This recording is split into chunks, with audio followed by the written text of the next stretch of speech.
d'identifier les bonnes personnes, ouais.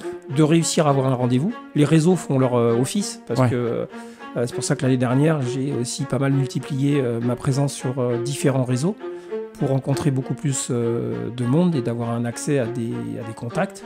On a aussi des idées des fois un peu arrêtées sur les Ouais. réseaux. Je pense que la meilleure méthode, c'est de les tester. Donc, Ouais.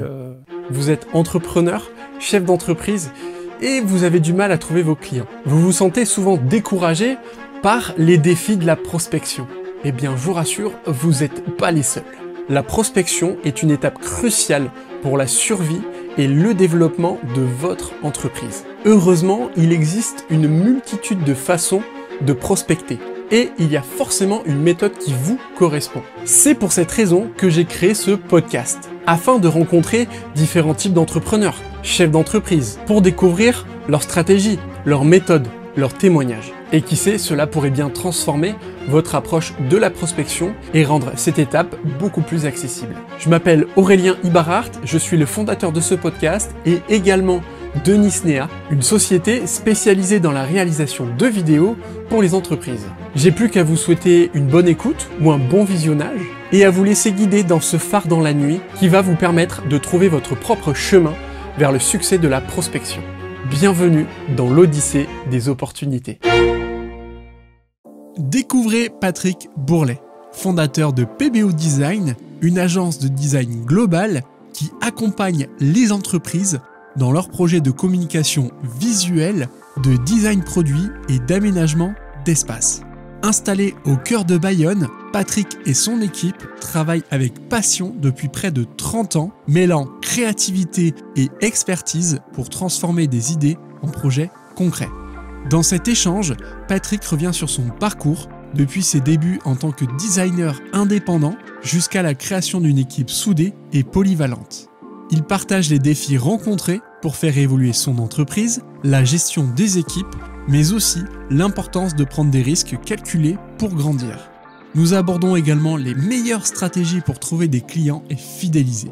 Il nous raconte comment le réseautage et la création des liens sincères lui ont ouvert de nombreuses portes et pourquoi il est essentiel de miser sur des rencontres humaines avant tout. Patrick dévoile aussi les erreurs à éviter et l'importance de bien comprendre les besoins du client pour lui apporter une vraie valeur ajoutée. Enfin, il explique comment les réseaux sociaux professionnels, notamment LinkedIn, peuvent être des leviers puissants pour élargir son réseau et renforcer sa visibilité. Salut Patrick. Bonjour. Comment ça va ? Très bien. Et toi ? Ouais, en tout cas, merci beaucoup d'avoir accepté de passer sur le podcast L'Odyssée des opportunités, ça me fait plaisir. Moi aussi, avec grand plaisir.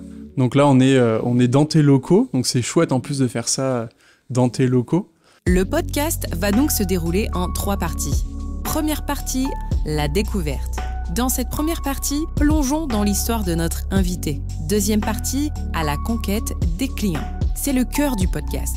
Troisième partie, l'impact de la vidéo pour développer l'entreprise. C'est ce que vous allez découvrir tout au long de ce podcast. Et commençons dès maintenant avec la première partie, la découverte. J'ai plus qu'à vous souhaiter bon visionnage ou bonne écoute. Est-ce que déjà tu peux nous dire qui tu es et ce que c'est PBO Design et ce que vous faites ? Oui, pas de souci. Donc, Patrick Bourlet, donc moi je suis designer. Donc, j'ai commencé après le bac avec une prépa artistique. Après, j'ai fait une école de design industriel sur Paris en 4 ans. Ouais. Je me suis mis à mon compte à la sortie de l'école. Je faisais que du graphisme pratiquement. Toi, t'as pas passé la barre salariée, t'as été direct à ton compte. Direct à mon compte, mais 8 mois seulement, parce que je faisais que du graphisme. Et en fait, j'ai été appelé par Signature, ça s'appelait Neos à l'époque. J'avais fait mon stage chez eux et ils ont proposé un poste de designer à temps complet. Donc ça m'a permis de faire mon expérience en tant que designer, donc dans cette société pendant 5 ans, où là, il n'y avait pas de service marketing, pas de service communication. Donc on faisait un peu tout, design de produits, les salons, tous les imprimés, la communication de l'entreprise. Ça a été en plus racheté par une grosse boîte, donc ça a permis de développer et puis d'apprendre énormément de choses pendant 5 ans. Mais au bout d'un moment, c'était un peu toujours le même type de produit, etc. Et il n'y avait pas d'évolution de secteur. Donc j'ai décidé de me mettre à mon compte. Donc j'ai négocié mon départ et je me suis mis à mon compte en 96. Donc j'ai créé PBO Design en 96, donc j'ai commencé tout seul. Au bout de 2 ans, j'ai embauché une personne, Aline. Et puis quelques années plus tard quand même, j'ai rentré en clientèle, j'ai rentré une franchise de magasins. Ok. Je suis rentré chez eux par le concept d'aménagement des magasins. Et donc, comme on faisait tout pour eux, y compris la communication, très vite, en fait, on a monté l'agence à 5 personnes. En fait. Ok. Voilà. Et ça a été difficile de passer de tout seul à avoir un premier salarié, tu vois, parce que ça amène des charges en plus. Peut-être, comment on appréhende ça, tu vois? Ouais. Alors oui, c'est de la prévention. C'est du risque, parce que, évidemment. Mais je pense qu'on est obligé de prendre des risques régulièrement quand tu es entrepreneur. Donc, si tu écoutes un peu les gens autour de toi, les comptables et tout ça, tu fais jamais rien. Ouais, c'est sûr. Donc, il y a toujours une prise de risque. Et encore, donc sur la première embauche, évidemment. Mais après, quand tu embauches plus de personnes, c'est encore plus compliqué parce qu'il n'y a pas que la partie financière. Ouais. Il y a aussi la partie relationnelle et entente de l'équipe et humaine.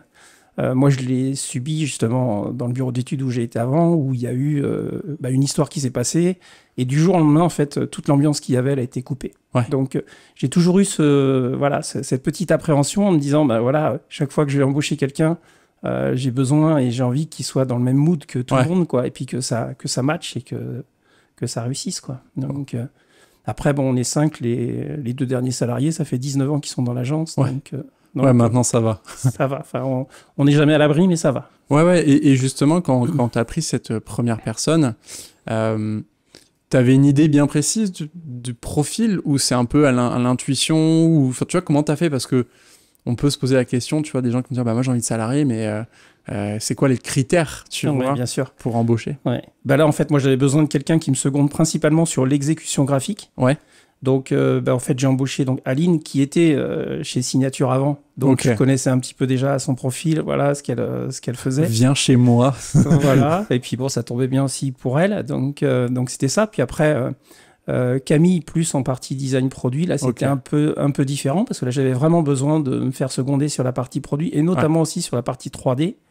Et donc j'ai fait appel à un formateur qui m'a formé sur de la 3D. Et qui avait Camille en tant qu'élève. Et donc, c'est lui qui me l'a conseillé de le prendre en stage. Il est venu en stage et je l'ai embauché. Je lui ai dit, il n'avait pas fini encore son école. Et je lui ai dit, tu finis l'école et je t'embauche après, quoi. Trop bien. Il devait être content. Ouais, ça s'est super bien passé, ouais. Aujourd'hui, ça va? Du coup, vous êtes combien aujourd'hui? On est 5 en tout à l'agence. Vous êtes 5, ouais. Et ça va? Il y a une cohésion, ça tourne bien, ça marche bien? Ouais, il y a une cohésion, mais c'est comme à chaque étape de l'entreprise, en fait. Là, on est sur une phase où il y a une certaine stagnation un petit peu du chiffre. Donc, il y a un cap à passer qu'il faut qu'on arrive à passer aujourd'hui. Mais bon, voilà, c'est des cas de figure d'entreprise où à chaque moment de l'entreprise, tu as besoin de faire évoluer la boîte, sinon ça stagne et voilà, c'est pas bon. Ouais, et du coup, c'est quoi exactement, un peu, qui fait quoi au final, tu vois? Est-ce que tu peux nous dire un peu PBO Design, tu vois, un peu toutes les palettes de ce que vous faites? Parce que je sais rien, tu vois, s'il y a des gens qui nous écoutent, qui disent, tiens, ça peut m'intéresser, qu'on sache exactement toute la palette de ce que fait PBO Design, quoi. Bien sûr. Alors, on est une agence de design à la base, donc, et on a donc plusieurs activités principales. On fait donc tout ce qui est communication, donc tout ce qui est design graphique. Donc, ça va de l'identité de marque, création de logotype, tout ce qui est support de communication, que ce soit du print ou du digital. Nous, quelle que soit l'intervention et le métier du design, on intervient sur la réflexion, la création et l'exécution. Et après, tout ce qui est fabrication, industrialisation, impression, tout ça est sous-traité. Voilà. Donc, on reste vraiment dans notre cœur de métier avec la méthodologie design appliquée à l'ensemble des activités qu'on a. Donc, ça, il y a la partie communication.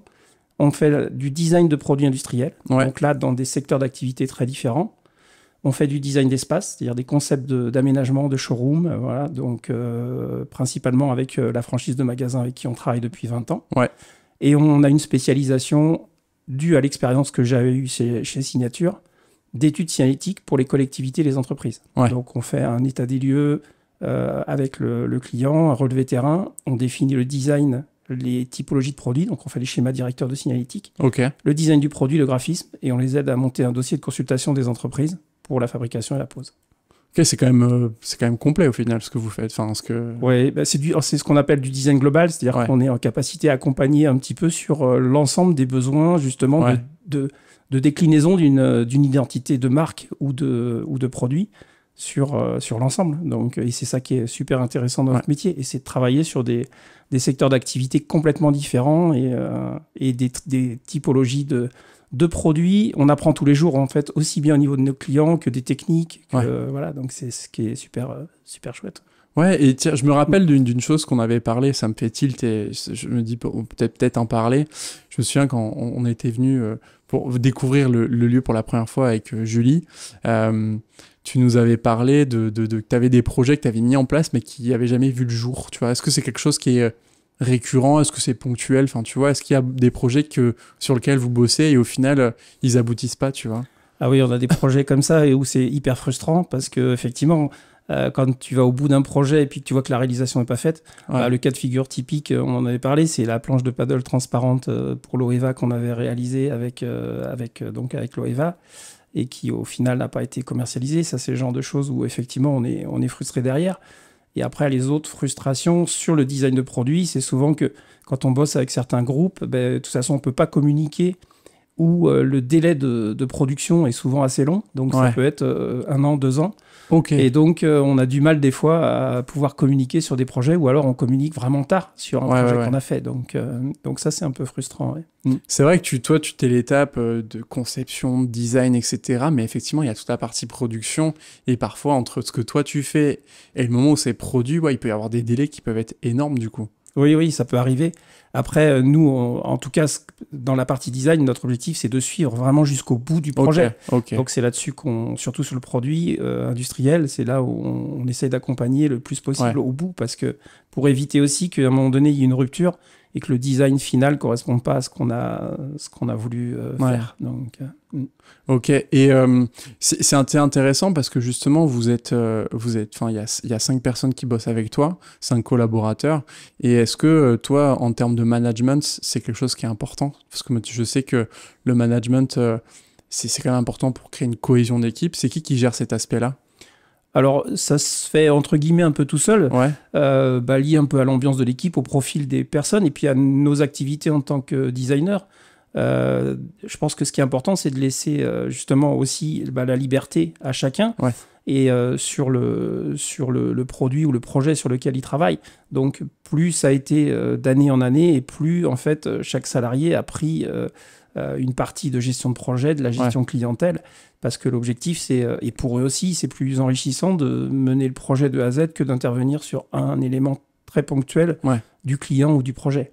Donc ça, c'est super important. Et puis en plus, j'ai une équipe super. Enfin, je veux dire, j'ai des gens qui sont hyper autonomes, beaucoup de clients ou de gens qui viennent à l'agence sont même énormément surpris parce que quand on dit agence de communication, de design, ils pensent le côté, c'est fleur bleue. Quand on arrive là, il y a du bruit partout. Non, nous, c'est super calme parce que chacun fait son taf de son côté. Après, on a des réunions, on échange ensemble, on fait, mais voilà, c'est vraiment une ambiance beaucoup plus reposante et calme que ce qu'on pourrait envisager ou croire. Tu as dit un mot là, je trouve intéressant, c'est autonome. Tu penses que justement, le fait que chacun soit autonome, c'est une vraie force, tu vois? Oui, je pense que c'est une vraie force parce que et c'est important parce que ça permet que et ça permet de confronter les idées aussi, c'est-à-dire de les laisser avancer sur le projet. Après, on en discute ensemble, on échange les idées, on valide ensemble un petit peu les éléments qui paraissent bien pour l'un ou pour l'autre. Et ça, c'est dans l'ADN de notre métier aussi. C'est-à-dire qu'en tant que designer, on est énormément à l'écoute. Il faut qu'on ait de l'empathie, il faut qu'on fasse attention à tout ça et qu'on écoute les points positifs et négatifs et qu'on sache se remettre en cause. Donc, oui. Et ça, tu me l'avais dit, mais du coup, tout ne s'est pas fait donc, dans ces locaux au départ. Non. Il y a eu une évolution des locaux et je suis intéressant que tu puisses en parler. Moi, j'ai commencé en fait donc, chez moi, dans un appart, où j'avais une partie bureau. Donc ça a duré quand même quelques années. Après, dans le même immeuble, en fait, j'ai fait pratiquement tous les étages.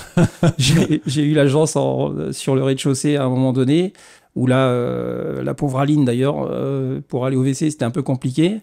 Et puis après, on a acheté les bureaux au premier étage, donc c'était la première étape. Et là, ça a duré quand même pas mal de temps. Et là, depuis maintenant 6 ans, On est ici à Bayonne et là j'ai fait en fait l'agence au niveau de la maison et avec un espace beaucoup plus important, une vraie salle de réunion et voilà, donc c'était important aussi pour ouais, tu sens que vraiment le fait d'avoir vraiment fait des espaces plus grands, plus aérés, avoir un espace vraiment de réunion, tu sens que ça change quand même pas mal de choses. Oui, c'est sûr, parce qu'on est beaucoup plus à l'aise et c'est des configurations beaucoup plus sympas pour bosser parce que le local dans lequel on était avant, était beaucoup trop serré, il n'y avait pas de vraie salle de réunion, on était vraiment coincés. Ouais. Et c'est quoi là, justement, si quelqu'un est solo et il veut avoir des salariés, c'est quoi un peu, toi, les étapes que tu pourrais conseiller? Tu vois, moi, je sais que à long terme, ce serait quelque chose que tu vois, j'aimerais créer de l'emploi et embaucher, tu vois. Bon, j'en suis pas encore là, tu vois, il y a des étapes à faire avant. Ça va venir. Mais en tout cas, c'est quoi un peu les étapes selon toi qu'il faut mettre en place? Peut-être, tu as dit peut-être se former, se renseigner, enfin, tu vois, comment ça se passe? En fait, oui, c'est ça. C'est surtout le local, il est important quand même parce que l'espace, la manière dont les personnes vont travailler, c'est quand même important. Et après, c'est comme tu dis, c'est l'ambiance. Donc ça, c'est la relation que tu vas avoir avec le salarié qui va être hyper importante. Donc pour avoir la confiance aussi, parce que forcément, si tu commences à embaucher qu'une personne, il y a plein de fois que tu ne seras pas là. Il faut qu'il y ait une confiance qui s'installe et qui soit évidente. Donc ça se crée un peu dans la durée quand même. C'est vrai que la notion de confiance, elle est importante parce que oui, effectivement, tu as les personnes qui vont bosser avec toi et qui vont être là en train de travailler, et toi qui vas certainement avoir la partie plus commerciale aussi, où tu vas aller sur le terrain, faire des événements, faire des rencontres prospects, clients, etc.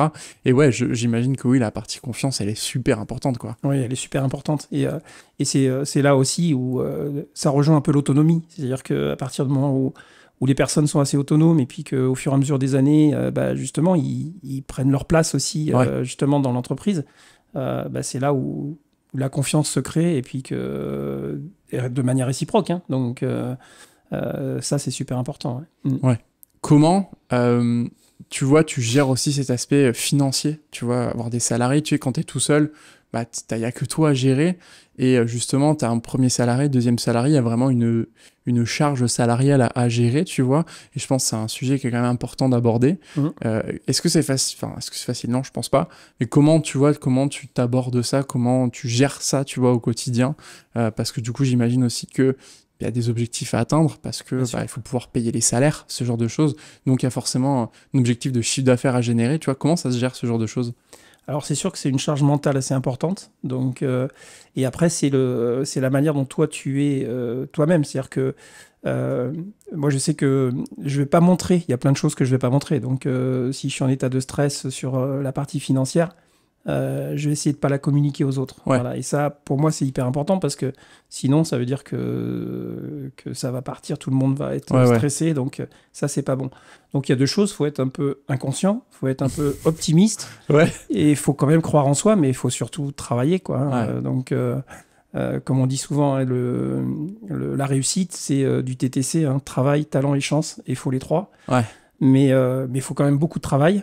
Oui, il n'y a pas de secret. Voilà, et c'est surtout savoir rebondir quand il y a un souci. On a eu un souci financier, entre guillemets, en 2023, avec une perte de chiffre d'affaires assez importante.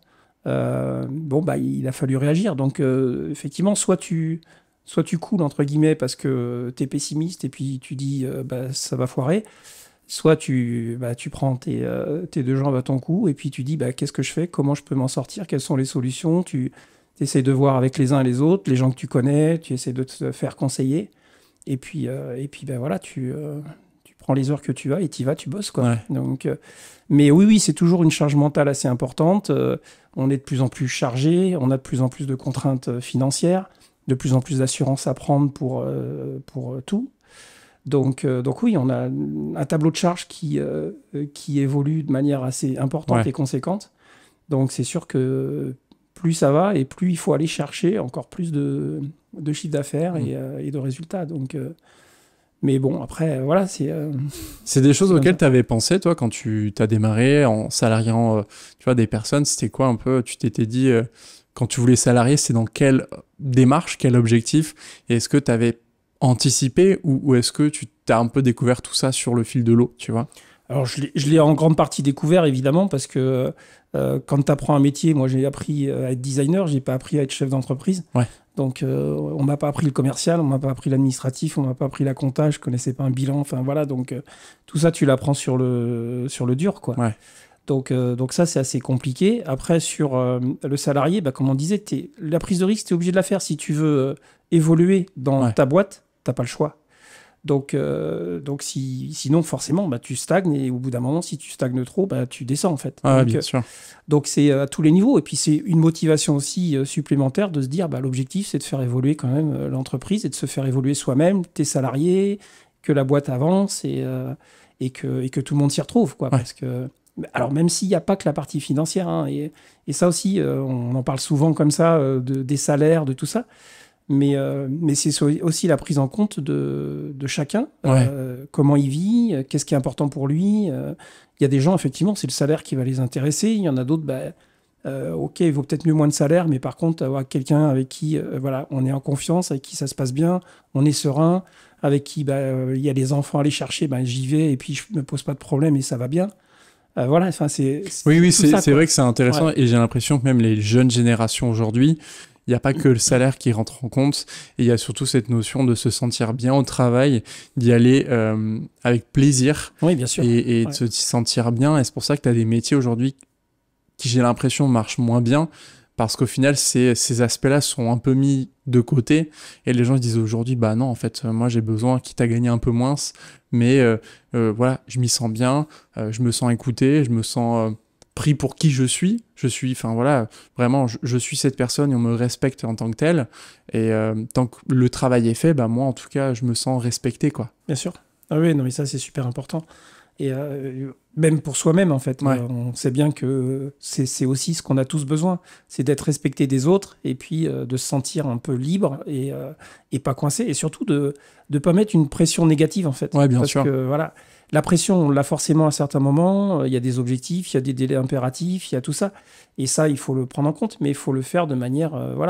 si on l'explique clairement et de manière positive, et puis si on échange, et puis il n'y a même pas besoin, en fait, quand les gens ils sont responsables et autonomes, comme on disait, entre guillemets, ils se la mettent tout seuls, la pression. Donc, et après, au contraire, c'est d'aider à ces moments-là et de pas vouloir en rajouter pour que ce soit négatif. Et puis, j'imagine qu'en plus, tout ça fait que les personnes, en fait, elles ont envie de rester. Et donc, toi, t'as pas de turnover, tu vois. J'imagine que du coup, quand toutes ces conditions sont réunies, en fait, c'est quelqu'un qui se sent bien et donc, du coup, qui reste sur le long terme. Après, j'imagine que déménagement, suivi de conjoint, tu peux avoir des situations. Mais en tout cas, s'il n'y a pas ces situations-là, la personne va dire, pourquoi je partirais? Parce que je m'y sens bien, quoi. Bien sûr. Oui, après... T'as toujours aussi, toi, tu te dis, même s'ils sont bien, en fait, est-ce que je vais arriver? Et c'est là où c'est moi qui me mets la pression en me disant, voilà, moi j'ai envie aussi qu'ils évoluent aussi comme il faut, et y compris au niveau salaire. Donc après, c'est là où est-ce que tu peux arriver à suivre, à pas suivre? Comment est-ce que la boîte, elle évolue suffisamment pour que tu arrives à faire évoluer aussi tous les salaires aussi, bien sûr. Voilà, donc tout ça, c'est des questions quotidiennes, en fait, en tant que chef d'entreprise, oui, c'est sûr. Et pour finir, juste cette partie-là, je veux juste finir avec un point que tu as parlé tout à l'heure. Tu as dit justement, quand il y a des soucis financiers, etc., qu'il faut aller chercher tout ça, tu vas parler aux personnes de ton entourage. Donc, j'imagine le réseau. C'est quelque chose d'important pour toi? Ah, c'est super important, ouais. C'est super important parce que, en fait, si tu te fies qu'à une seule personne ou un seul conseil, on voit bien que ça marche pas. Moi, j'ai bien vu parce que les solutions l'année dernière qu'il a fallu trouver, j'ai eu des éléments intéressants, mais de plusieurs personnes complètement différentes. Ouais, tu as plein de petites briques que tu prends et qui composent une solution qui peut être intéressante, quoi. Exactement. Donc, j'ai appelé une personne avec qui j'ai travaillé pendant longtemps, qui lui avait eu des soucis avec sa boîte aussi 2 fois, et c'est lui qui m'avait conseillé de décaler mon bilan, par exemple. Personne ne me l'avait proposé ou conseillé avant, même pas la partie comptable. Ok. Donc, tu vois, c'est des petits détails qui ont fait que j'ai réussi aussi à assurer comme il faut l'année qui était compliquée, quoi. Donc, et oui, le réseau est super important.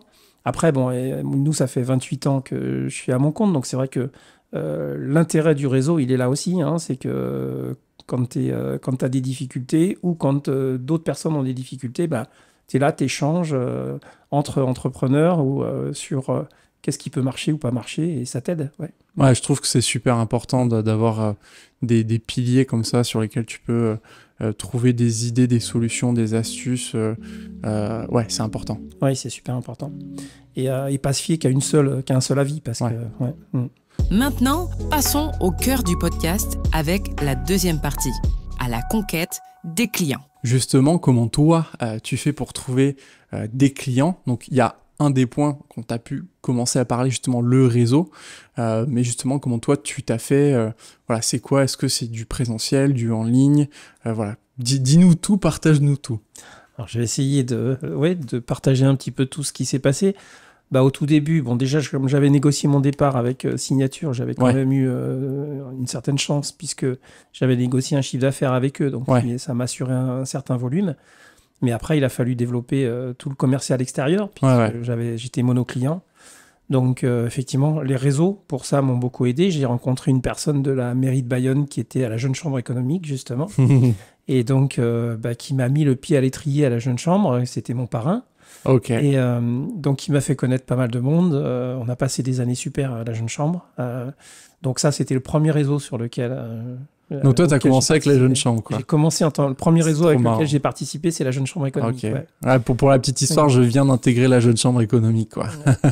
Donc oui, ça fait un bon... Moi, je peux plus y être maintenant. Voilà, je suis un peu trop vieux pour la Jeune Chambre. Mais ça, puis après, forcément aussi son bâton de pèlerin et aller taper aux portes. Et aussi la réponse à des appels d'offres. Donc, c'est-à-dire qu'au tout début, quand tu te lances, tu es bien obligé aussi d'y aller et de répondre à des dossiers. Le plus compliqué, c'est qu'effectivement, partout, on te demande des expériences là où forcément, tu n'en as pas. Donc ça a été très, très compliqué parce qu'il a fallu prouver que tu étais en capacité à travailler sur des secteurs d'activité différents avec lesquels tu n'avais pas forcément d'expérience. Donc, c'est le nerf de la guerre dans notre métier de designer, c'est d'expliquer que c'est une méthodologie de travail créative et qu'on peut travailler sur n'importe quel sujet. Mais ça, c'est très compliqué pour beaucoup à entendre et ils ont tous besoin d'expérience. Et donc j'avais aussi commencé à travailler, moi, en perso, sur des dossiers un petit peu fictifs, entre guillemets, pour montrer qu'on était en capacité à travailler là-dessus. Pour faire du portfolio, du portfolio, exactement.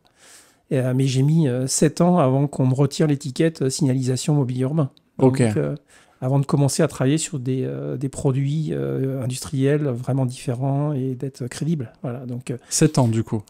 Donc ça, c'est très, très compliqué. Et ça l'est encore, des fois, sur certains dossiers. Quand on va chercher des dossiers pointus dans le médical ou des choses comme ça, c'est assez impressionnant. Ils ont toujours besoin que tu aies déjà bossé dedans. Ce qui est en plus une erreur, bien souvent, parce que ça veut dire que tu n'as plus, entre guillemets, le regard neuf que tu peux avoir c'est clair. sur un sujet que tu abordes. Donc, mais voilà, c'était surtout les trois, en fait. C'est l'équilibre des trois. C'est le démarchage, c'est les réseaux, et puis après, c'est la manière dont tu arrives à répondre à des dossiers d'appel d'offres. Et comment tu fais justement pour trouver des appels d'offres, tu vois? Parce que moi, je me suis toujours dit que c'est un truc qui est intéressant, tu vois, mais ça se trouve où?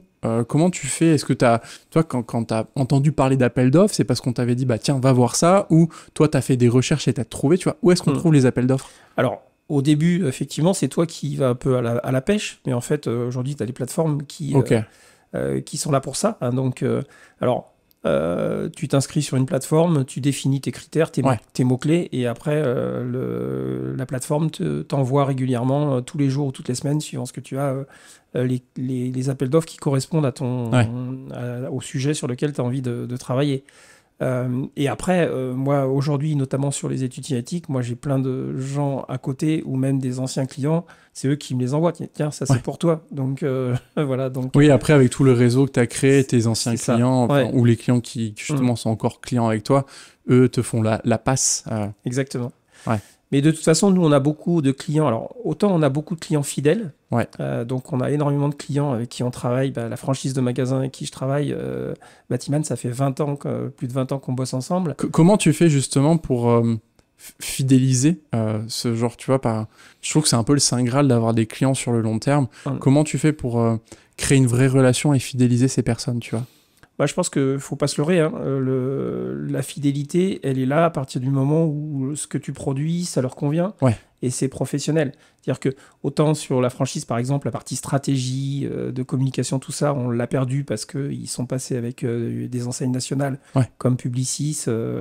Mais la partie exécution graphique, par exemple, comme on est très pointu sur ce secteur-là, ils nous ont dit, non, de toute façon, même si on change d'agence, l'exé, c'est PPO, quoi. Ouais. Et ça, on le ressent sur plein de clients. Donc, on travaille avec le siège social de Point S, on travaille avec Total, on travaille avec la Com d'Aglo Pays Basque sur des projets réguliers depuis certains 20 ans, d'autres 10 ans, d'autres 5 ans. Et c'est même pour beaucoup de clients, on travaille même au temps passé. C'est-à-dire qu'on n'est plus sur du devis facture, on est vraiment sur... ils nous appellent, ils ont un besoin, on y répond, et à la fin du mois, on facture au temps passé. Ok. Voilà. Mais ça, c'est pour des personnes avec qui il y a eu déjà de la collaboration, effectivement. Tout à fait. Ouais. Ok, super. Et après, toi, tu parlais aussi que donc, du coup, tu as dû aller faire un peu du porte-à-porte. Hein. Comment tu as fait? C'est quoi un peu... est-ce que tu as littéralement tapé aux portes? Comment tu as fait? Tu as recherché des entreprises, tu as ciblé, tu es parti les rencontrer comme ça, tu les as appelés? Enfin, tu vois un peu comment tu as fait? Oui, tu es obligé de cibler, parce que sinon, déjà, tu perds un temps de dingue sur des choses qui ne seront pas crédibles. Donc, non, tu essaies d'identifier des entreprises et des personnes où tu sais que tu as un intérêt à montrer tes compétences et en espérant que tu puisses bosser avec eux, que ce soit jouable. Mais effectivement, oui, c'est ciblé, sinon ça ne sert à rien.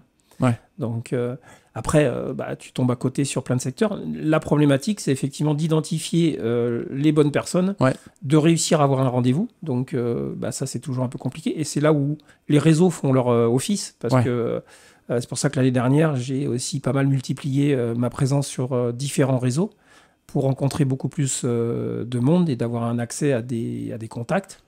Parce qu'en fait, le plus dur, c'est le premier rendez-vous, en fait. Parce que nous, on se rend compte que une fois qu'on a pu avoir un premier rendez-vous, après, c'est plus facile. C'est beaucoup plus facile parce que, effectivement, comme on a 28 ans d'expérience et qu'on a un book très complet, j'imagine.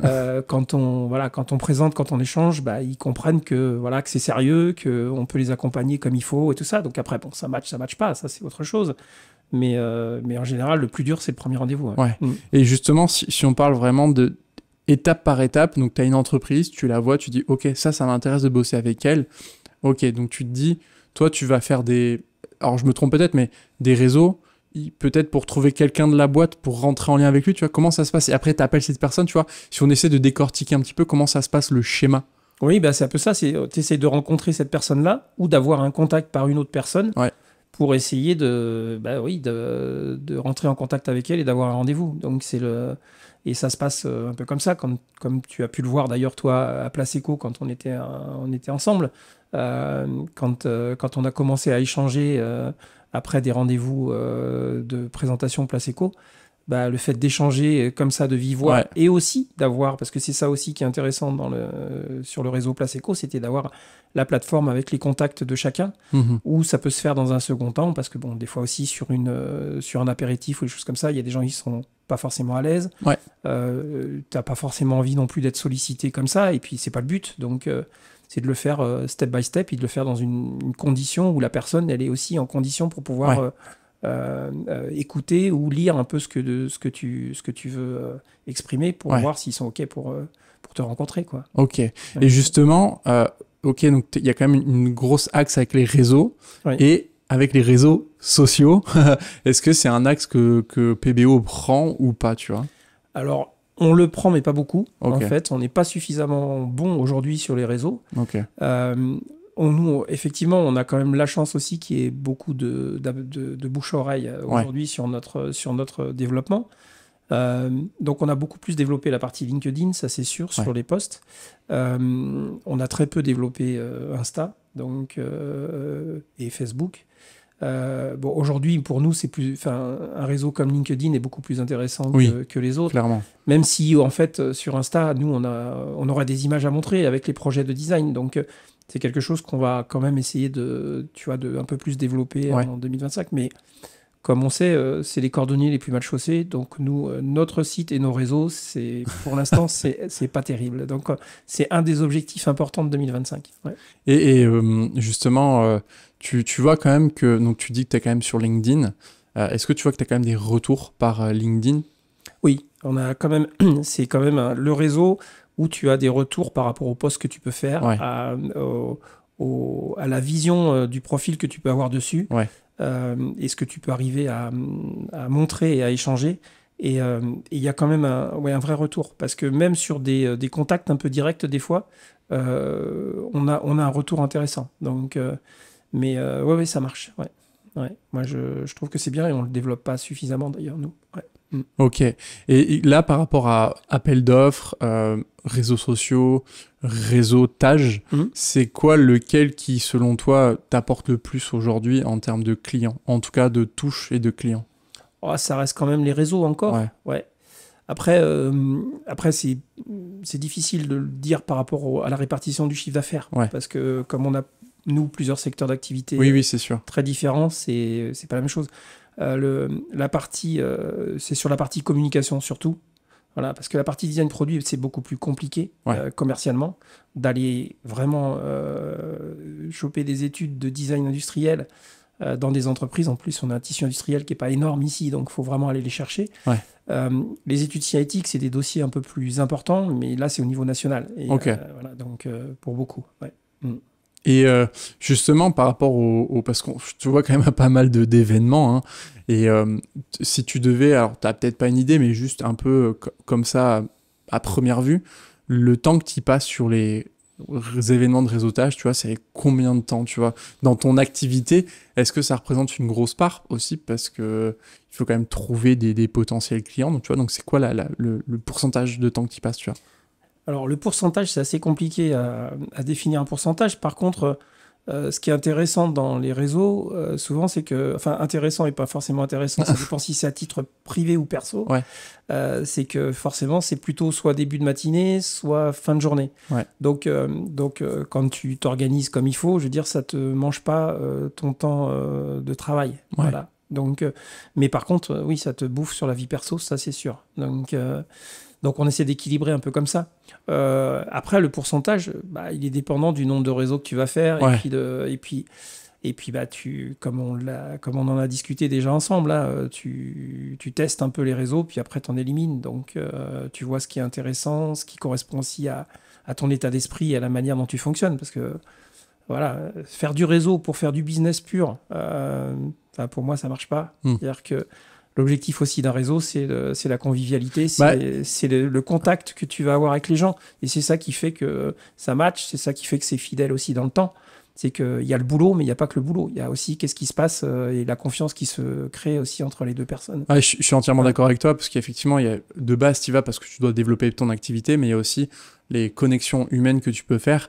Et c'est aussi d'autant plus important parce que, ce que tu disais, tu as une période où c'est un peu plus compliqué, tu as créé des vraies connexions avec d'autres chefs d'entreprise et il y a un vrai aussi support entre vous.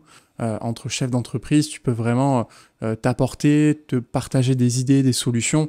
Et donc, le réseau, il est plus large que seulement faire du business, quoi. Bien sûr. Et puis même, de toute façon, tu peux... si quelqu'un vient te voir uniquement pour le business, tu le vois de suite. Et puis, en fait, en premier, ce que tu as besoin, y compris pour pouvoir savoir si tu peux accompagner la personne, c'est de la connaître. Ouais, c'est clair. Donc, si tu passes pas du temps avec elle, si tu apprends pas à la connaître, ça marche pas, quoi. Ouais. Donc... Et c'est quoi là quelqu'un qui voudrait, par exemple, qui a envie de se dire ok, je fais pas de réseautage, mais je trouve que c'est un moyen qui est intéressant.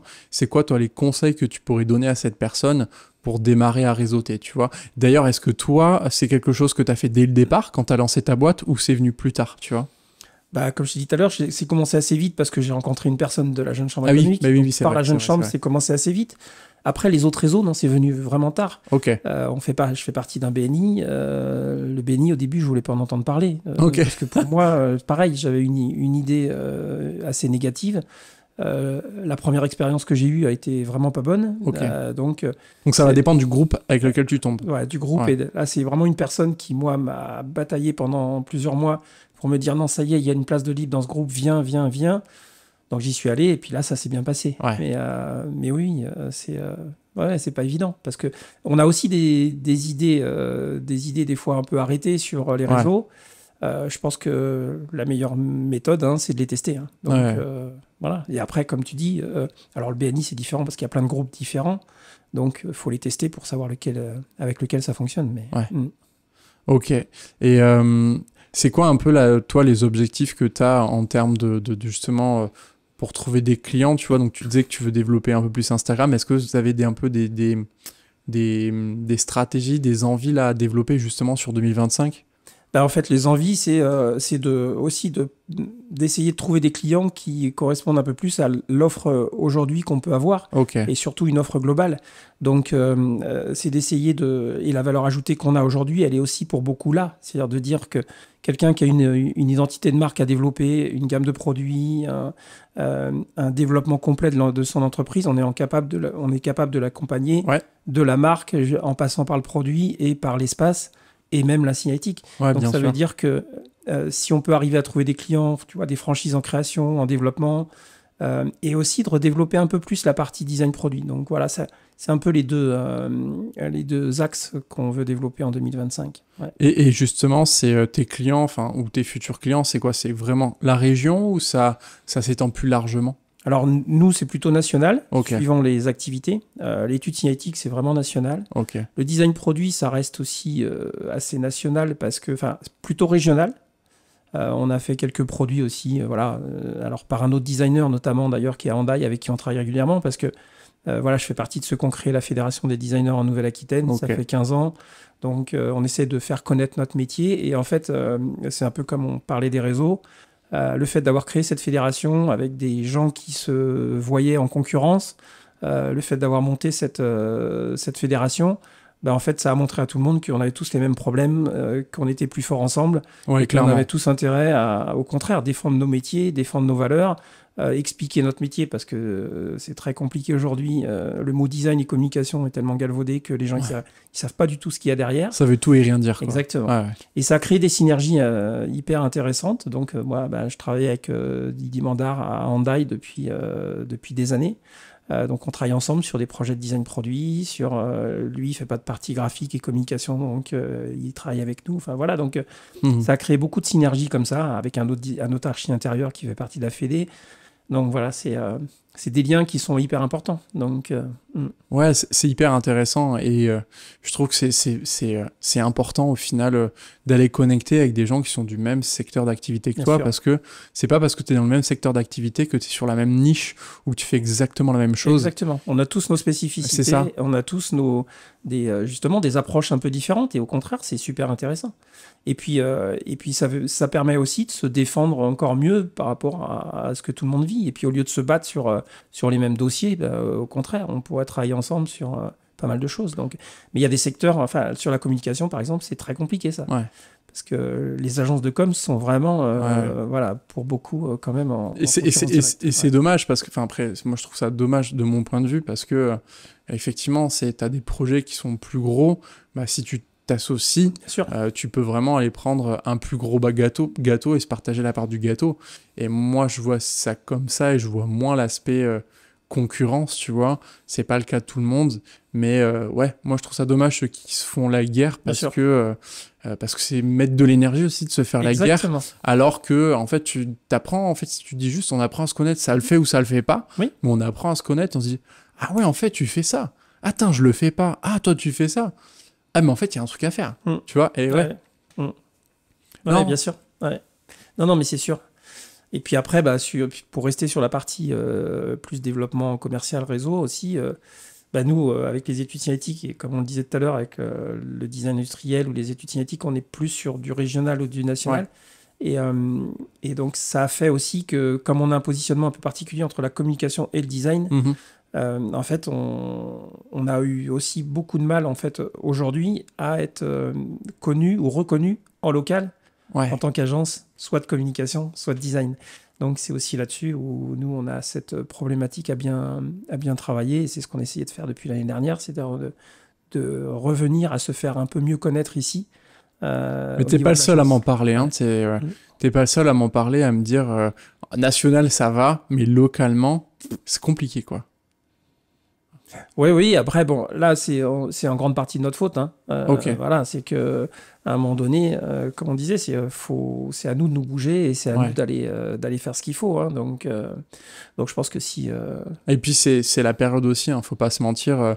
J'ai pu parler avec pas mal de personnes qui me disaient, il y a encore quelques années, ça venait tout seul. Et aujourd'hui, c'est plus pareil. Et il faut aller chercher, notamment aussi, j'imagine que les réseaux sociaux ont un impact aussi par rapport à ça. Et parce que c'est des nouvelles manières de communiquer, c'est des nouvelles manières de trouver des clients. Et aujourd'hui, on peut pas juste rester dans son coin, en parler un petit peu comme ça. Et ça, c'est fini la période, je pense, c'est fini la période où ça tombe tout seul.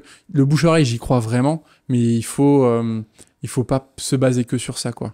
Oui, et puis il y a aussi un problème de visibilité de l'ensemble des acteurs en local, en fait. C'est-à-dire que ce qui manque aujourd'hui, c'est ça. C'est-à-dire qu'à un moment donné, un client qui va avoir un besoin, il ne sait pas forcément qui est présent localement et qui peut faire quoi. Et ça, en fait, c'est ça qui est super important.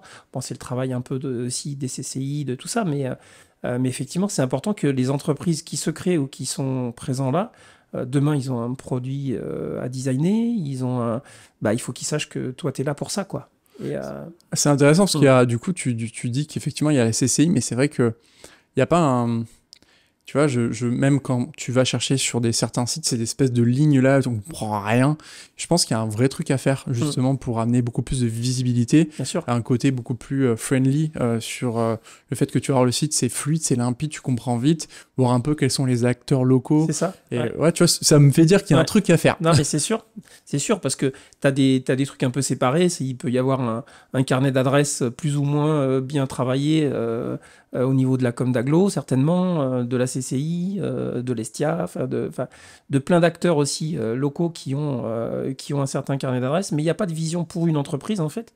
Tu n'as pas une vision globale des acteurs locaux sur tel et tel secteur d'activité.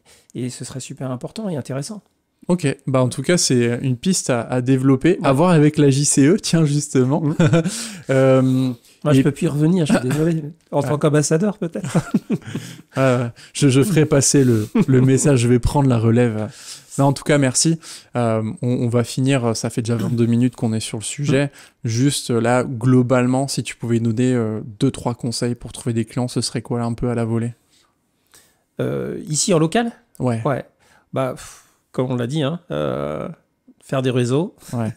Faire du réseau, du contact et surtout continuer à faire connaître les compétences et surtout la plus-value que tu peux avoir dans ton travail et dans ton agence, quoi. Ouais, et d'ailleurs, je vais finir et rajouter que la plus-value, c'est en faisant qu'on la découvre. Moi, en tout cas, c'est comme ça. Tu sais, on te dit souvent, allez, cherche ta plus-value. En fait, je pense que tu peux pas la savoir tant que tu mets pas en pratique. Et en fait, moi, je me suis rendu compte que ma plus-value, aujourd'hui, je la sais. Pourquoi? Parce qu'on m'a dit, tiens, on me l'a dit. Exactement. Mais c'est sûr, on est tous pareils. C'est-à-dire que même, comme tu dis, sur la notoriété, en fait, toi, en tant qu'agence ou en tant que... Tu n'as pas du tout l'idée de l'image que les autres ont de toi. Et ça, on a rarement le feedback, en fait. Donc, il n'y a que, dans les réseaux, quand tu contactes les gens qui disent « Ah bah oui, mais évidemment, et oui, t'es connu, oui, tiens, je connais ton boulot. » Mais sinon, toi, tu t'en rends pas compte, en fait. Ouais. Bon, merci, génial. On va passer maintenant à la 3e partie. Finissons ce podcast avec la 3e et dernière partie, l'impact de la vidéo. Eh bien écoute, on passe à la 3e et dernière partie, et c'est simple, c'est qu'est-ce que tu penses toi de la vidéo dans l'entrepreneuriat? Déjà, est-ce que c'est un outil toi que vous utilisez, et si oui, qu'est-ce que tu en penses? Alors oui, je pense que aujourd'hui c'est plus que nécessaire. On a bien vu avec les réseaux l'évolution de la vidéo et aujourd'hui c'est un média incontournable, donc c'est évident qu'il faut l'intégrer. Nous, on l'a intégré principalement pour nos clients sur ce qu'on appelle le motion design aussi pour beaucoup, c'est-à-dire comment présenter et argumenter de manière animée un produit ou une entreprise. Donc ça, c'est des éléments qui sont super importants parce qu'on peut faire passer plus facilement beaucoup de choses dans la vidéo Et les gens sont plus captifs que d'aller lire quelque chose, même on si dit une image vaut 1000 mots. Exactement. Et j'avais vu qu'en vidéo, c'est encore plus grand. Plus. Ouais. Tout à fait. Ouais. Donc ça, effectivement, c'est important. Nous, on l'a jamais intégré à l'agence parce que effectivement, on n'est pas des photographes, qu'on a chacun nos compétences et nos métiers. Donc nous, on travaille avec des prestataires extérieurs quand il y a un besoin client. On essaye pour beaucoup de batailler là-dessus parce que c'est un peu comme l'image, nous, dans l'impression dès le début. C'est-à-dire que les clients, ils pensent qu'ils peuvent te donner et que tout ce qu'ils vont te donner en image ou en vidéo, c'est top. Donc ça, c'est un gros souci. Par contre, c'est justement d'expliquer et de montrer que ce qui est important, c'est aussi la qualité. C'est-à-dire que voilà, il vaut mieux en faire moins, mais mieux. Voilà. Donc, mais oui, c'est super important parce que oui, ça fait passer des messages de manière beaucoup plus impactante.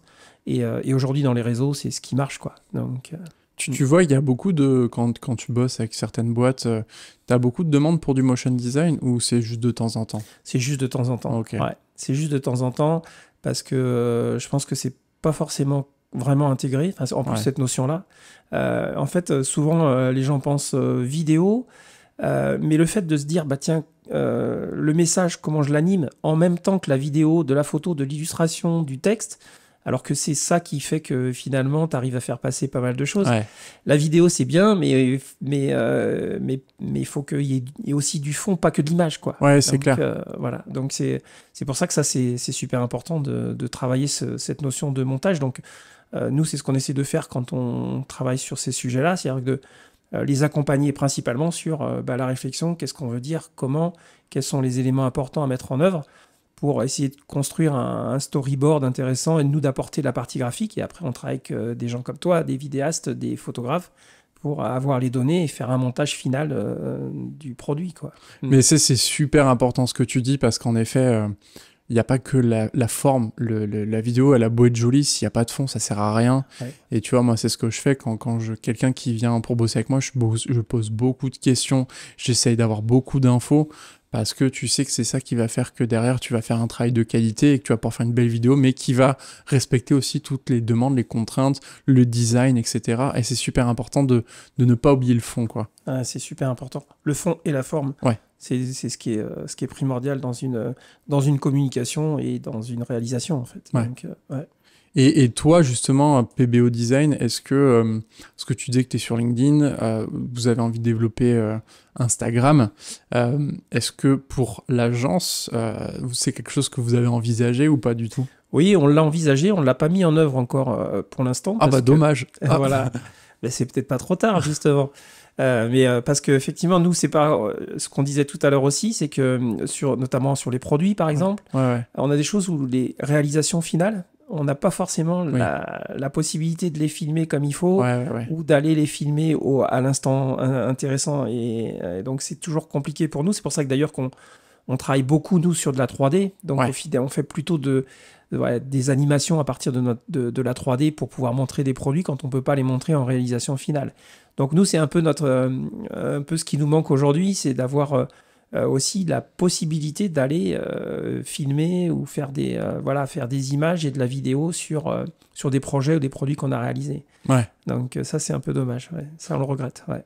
Et et justement, je sais pas comment trop le dire, mais ces projets qui sont finalisés, même si c'est 1 an après, vous pouvez pas demander aux entreprises, bah tiens, est-ce qu'on peut faire quelques petites vidéos justement pour montrer, je sais pas si c'est quelque chose que vous avez déjà fait ou pas, tu vois. En fait, c'est très compliqué, tu vois. Par exemple, on travaille avec un groupe américain là, qui fait du paramédical. Le bureau d'études est ici à Mouguère. Ouais. C'est un gros groupe. Le service marketing, il est européen. Ouais. Même pour récupérer les images des produits qu'on a designés, c'est très difficile. Donc après, leur dire, est-ce qu'on peut aller faire une vidéo de ça, c'est même pas. Voilà, c'est impensable. Donc effectivement, on a des contraintes comme ça sur certains secteurs qui sont compliqués à gérer. Ouais. Après, par contre, montrer en vidéo un peu le process de nos études ou de nos ça projets, aussi, ça, c'est quelque chose qu'il faut qu'on mette en place, oui, c'est sûr. Parce que je me dis, tu as quand même montré effectivement les process, montré peut-être l'ambiance de travail, montrer un peu les profils des salariés, s'ils sont OK, hein, bien sûr, il faut que ce soit en adéquation, mais s'ils sont OK, tu vois, montrer chacun son profil, sa personnalité, et je me dis simplement aussi montrer les humains qu'il y a derrière la société. Aujourd'hui, je le remarque, il y a plein de sociétés qu'on connaît, on trouve génial, mais on sait pas qui sont les humains derrière et comment ils sont, ce qu'ils dégagent. Et tu vois, je pense qu'il y a aussi cet aspect-là qui peut être pas mal de mettre en lumière. Bon, après, toi, tu fais quand même pas mal d'événements de réseautage, donc entre guillemets, on sait qui tu es, mais c'est quand même un point important de montrer au monde, je vais dire, l'humain qu'il y a derrière une société, pour vraiment amener ce côté humain, tu vois, et dire, je collabore avec un être humain, avant tout. Ah, mais c'est sûr. Et c'est ce qu'on disait tout à l'heure avec l'autonomie aussi des salariés, c'est-à-dire que les salariés, ils sont en contact direct avec les clients, et les clients, maintenant même, ils les appellent directement parce que, pour eux, sur du design produit, ils vont appeler Camille directement, sur la partie com ou web, ils vont appeler Virginie directement.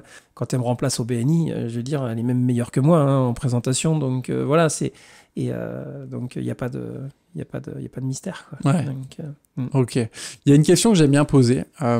Si demain, tu as budget limité, tu n'as aucun souci d'argent, tu es vraiment budget limité, pas de souci, pas de problème, est-ce que, via le biais de la vidéo, tu pourrais faire un truc qui te fait vibrer, tu vois, pour mettre en avant PBO Design ou par rapport à un projet PBO Design, tu vois, est-ce que, t'as pas de limite, t'as pas de contrainte, qu'est-ce que tu ferais?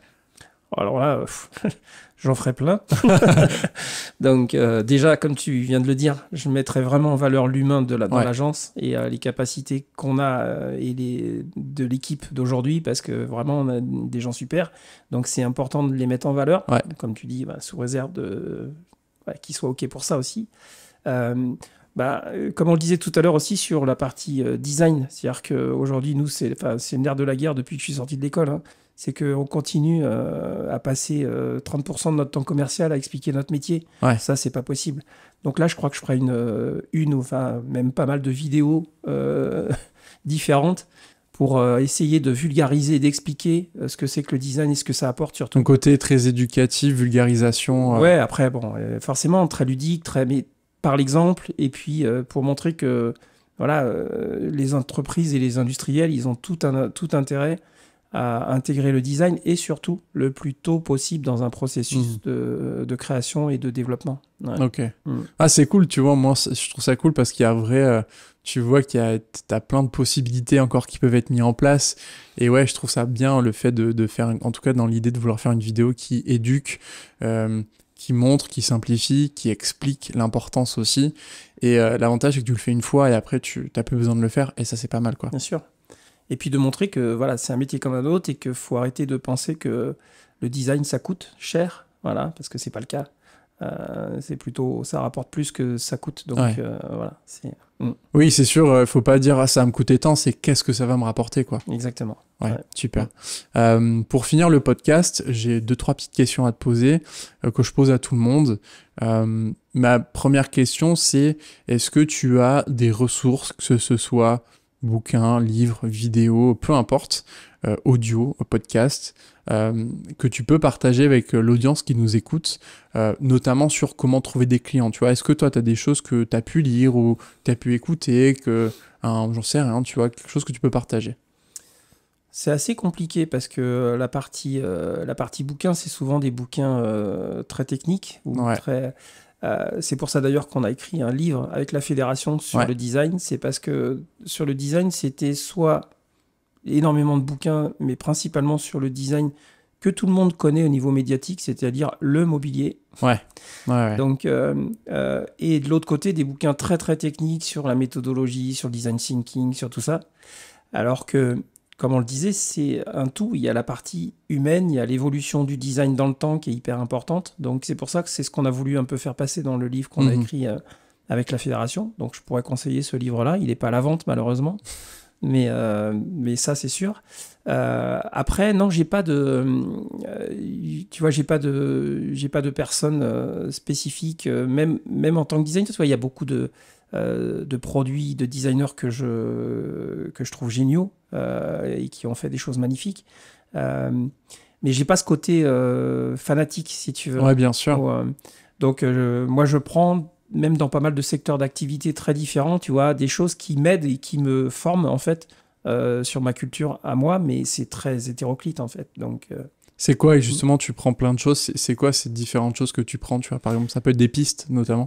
Ça peut être aussi même des attitudes de personnes, ça peut être des artistes, ça peut être des musiciens, ça peut être, enfin, voilà, donc, parce que en fait, c'est des gens qui dégagent des choses et qui te font passer des valeurs ou des manières dont ils sont comportés dans la vie, qui te forment et qui te forgent, quoi. Donc, et puis bon, évidemment, après, il y a aussi le côté personnel avec la famille, avec tout ça, où c'est aussi, ça fait partie de la manière dont tu te crées, quoi. Donc, non, mais oui, de toute façon, pour moi, les deux sont liés dans tous les cas. Tu peux pas séparer l'un de l'autre. En tout cas, c'est ma vision des choses.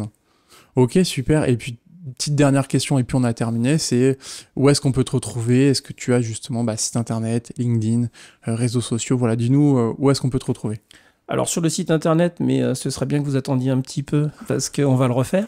Ok. Mais non, vous pouvez aller sur pbo-design.com, c'est le site internet de PBO. Sur LinkedIn, oui, principalement sur LinkedIn, mais aussi on est présent sur Insta avec PBO Design 64 et sur Facebook aussi. Mais la communication majeure, c'est quand même LinkedIn et le site internet. Oui. Ok, super. Voilà. Et puis après, n'hésitez pas à nous appeler et surtout à venir nous voir. Voilà. Donc, écoute, j'espère que les gens entendront le message et viendront découvrir PBO Design. Avec en plaisir. tout cas, je sais que humainement parlant, t'es quelqu'un de chouette. Donc, je sais que il y a une boîte, mais il y a l'humain derrière qui est j'ai envie de dire fondamentalement gentil, tu vois. Et je pense que ça fait beaucoup. Donc, en tout cas, merci beaucoup. Merci beaucoup pour d'avoir accepté de passer sur le podcast, ça me fait vraiment plaisir. Mais moi aussi, ça me fait vraiment plaisir. Ouais. Et je te retourne le compliment parce que tu es quelqu'un de vraiment humain et très sympa. Et donc, merci. Je te souhaite tout le meilleur. Merci, toi de même. Et puis, merci d'avoir écouté ce podcast jusqu'à la fin. Et je vous dis à très vite sur l'Odyssée des opportunités. Ciao. Merci d'avoir écouté ou visionné cet épisode jusqu'à la fin. J'espère sincèrement qu'il vous a aidé à adapter votre stratégie de prospection pour qu'elle vous corresponde au mieux. Si vous avez trouvé cet épisode utile, je vous invite à le partager autour de vous. Vous pouvez retrouver tous les épisodes sur YouTube et sur les plateformes de streaming audio. Et si vous avez des suggestions d'invités pour les prochains épisodes, que vous connaissez un entrepreneur qui a une manière bien à lui de prospecter, alors faites-le moi savoir. Et bien entendu, si vous avez besoin d'une vidéo pour votre entreprise, contactez-moi. Je serai ravi de transformer votre vision en une série d'images soigneusement orchestrées pour toucher le cœur de votre audience. C'était Aurélien Ibarart et je vous dis à très bientôt dans un nouvel épisode de l'Odyssée des opportunités.